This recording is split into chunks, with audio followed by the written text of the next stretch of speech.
Amis modélistes, bonjour. Alors aujourd'hui, je vais vous parler de ce que j'ai pas expliqué avant, puisque j'ai choisi de faire un réseau modulaire. Question de place, question d'installation. Je vais vous parler de la fabrication de ces fameux modules. Bon, je choisis volontairement le plus petit. On passe l'aspect dégueulasse, on s'en fout, c'est pas le problème. Je vais vous montrer en dessous. Alors voilà comment que ça se passe en dessous. Donc on a quoi? On a des tasseaux. Je vais vous redire la taille exacte. Alors, première dimension, 2,6. Deuxième dimension, 3,2. Alors, qu'est-ce que je peux vous dire avec ça? Donc, pourquoi j'ai fait ça? J'ai utilisé des renforts d'équerre de chaise. Bon, alors, c'est pas super solide, hein, petite vis adaptée à la longueur de mon bois. Et pourquoi j'ai une coupe ici? Initialement, ce réseau, je n'avais pas vraiment prévu de le mettre sur pied. Enfin, je savais pas trop quoi faire. Donc, il me fallait une prise de main pour pouvoir déposer les plaques au sol. C'est pour ça que j'ai laissé de quoi passer ma main. Faut aussi prévoir, vous voyez, les percements pour le raccord, le feeder, hein, donc l'alimentation électrique pour transmettre votre courant. Euh, c'est un complément si vous voulez, parce que si je reprends ici de la voie C de chez Märklin, vous avez votre raccord de rail, il fonctionne, mais on ne sait jamais ce qui peut se passer, surtout en bout de plaque, il pourrait y avoir de la casse ou quoi que ce soit. Donc, il y a mes câbles qui ressortent. Alors, vous voyez, j'ai fait mes trous ici. À savoir que, en plus de, pardon, pour l'honnêteté, on recommence. En plus d'avoir donc nos passages de câbles, bon, voilà, j'ai cloué pour coincer. Si vous avez une agrafeuse, c'est mieux. Il vous faudra aussi là, au niveau de vos traverses, des bois de renfort, hein, si votre plaque est plus grande. C'est le cas de la plaque qui est en dessous. Ici, vous voyez la vis. Eh bien ça, c'est parce que j'ai un tasseau qui va dans ce sens-ci. Donc ça, c'est tout à fait logique. Il n'y a rien de particulier. Le bois, qu'est-ce qu'on peut dire sur le bois? La plaque. Voilà, on y est, donc contreplaqué, et celui-là il fait combien?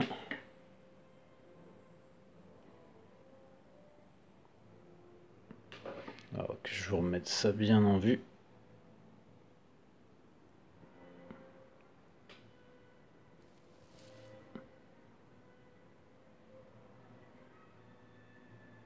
Ouais, c'est du 8, je dirais.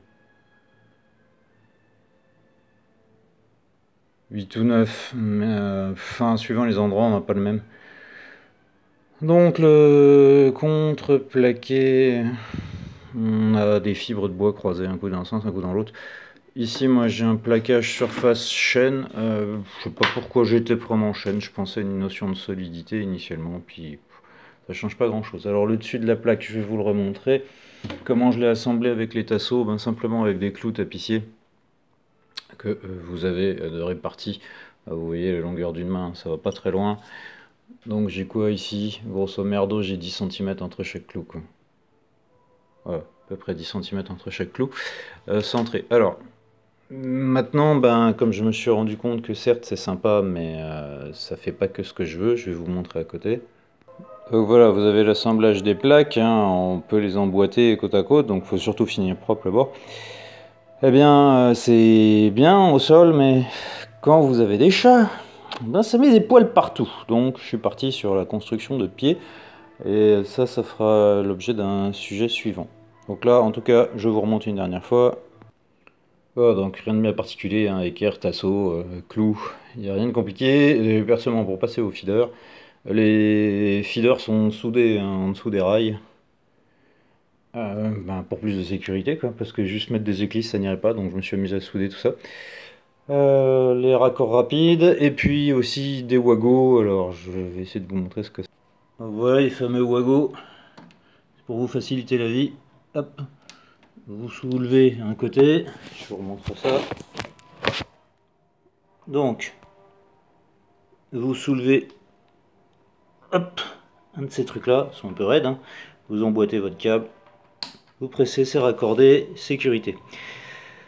Donc ça c'est censé être sous la plaque. C'est vrai que moi c'est un petit peu casse-pied parce que ça signifie qu'il faut, quand je suis au sol, redresser mes plaques. Et là vous voyez bien l'utilité de la prise de main. Donc je devais redresser mes plaques, faire mon raccord par en dessous et remettre. Donc c'était chiant. C'est pour ça que je dois construire des pieds. Donc ça je vous remontre après. Voilà. Et sinon ça fait un putain de bazar et il n'y a pas toutes les plaques. Donc ça aussi, il faudra que je résolve le problème du stockage de ces fameuses plaques. Bon courage pour ceux qui voudraient se lancer dans le modulaire. Alors moi je vous conseille quand même d'utiliser des logiciels de construction. Alors logiciel de construction, ça coûte quand même. À l'époque je crois que j'avais dû payer 90 €, c'est assez élevé. Donc si quelqu'un peut vous en prêter un, ou il y a d'autres systèmes dispo sur le web je crois gracieusement. En tout cas bon là je bosse avec de la VOC donc c'était bien pratique et vous voyez que quand vous éditez un plan, vous allez avoir les refs de ce que vous placez dessus. Donc bon, je vous passe l'utilisation d'outils. Là c'est un tunnel qui est symbolisé, là c'est un viaduc, enfin un pont. Voilà. Moi je me suis réamusé une fois que j'avais ça à redessiner la dimension de mes plaques. Donc je savais à combien il fallait que je coupe. Alors, vous voyez que j'ai des plaques qui sont très grandes. 94. Bah, celle-ci, elle est là. Voilà. Donc si je vous refais le comparatif,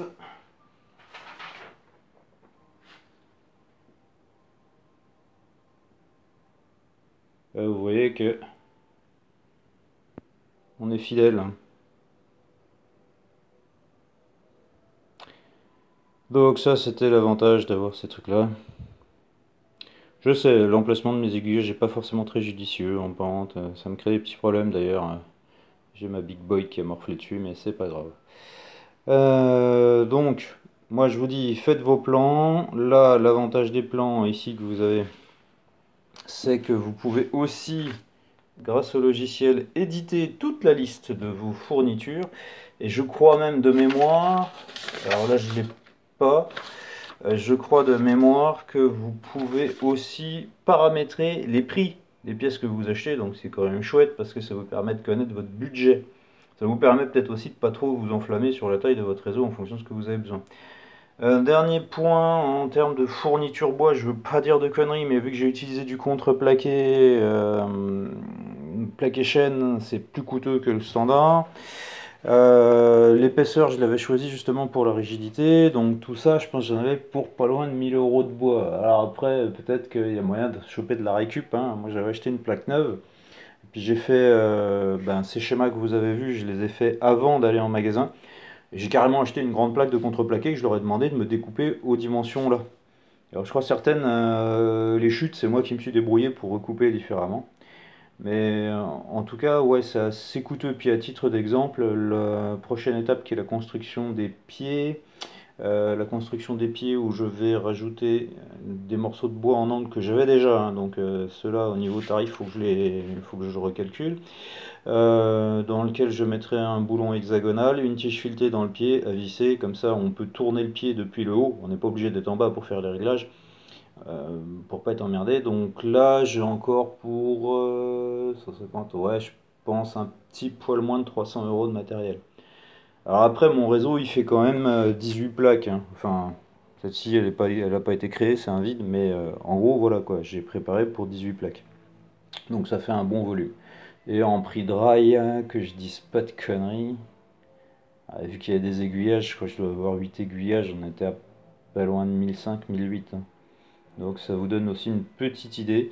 Mon réseau total, je crois qu'il fait 6 mètres. 6 mètres sur 1,50 m, bah, si on regarde, là j'ai déjà 120. Donc 80, 1,60 m, 2,50 m, 3 mètres. 4,50 m, 4,90 m, 5,40 et 6,20 m. Voilà, 6,20 m. Et donc en largeur, 6,20 m, 62, 75 et 72. Mince, celui-là il n'est pas affiché. Ça doit être du 60, 1,20 m. Je dois avoir un peu plus de 2 mètres de large. Voilà, donc pour redire, donc pour 2 mètres sur 6 mètres de long, coût matériel, donc bois première fois au moins 1005, les pattes encore 300, en grosso modo comptez 2000 pour être plus juste, parce que moi les tarifs ils ont augmenté, hein, histoire de Covid, enfin tout ce que vous connaissez. Et les rails, pareil, comptez grosso modo je pense pas loin de 2000 maintenant. Donc je suis quand même à 4000 € pour faire rien que ça. Et je passe sur la colle. Bon, le sable, ben, c'était du sable de construction qui me restait, donc ça j'ai tamisé. J'ai utilisé le sable refin pour faire des chemins, comme on peut le voir ici. Voilà.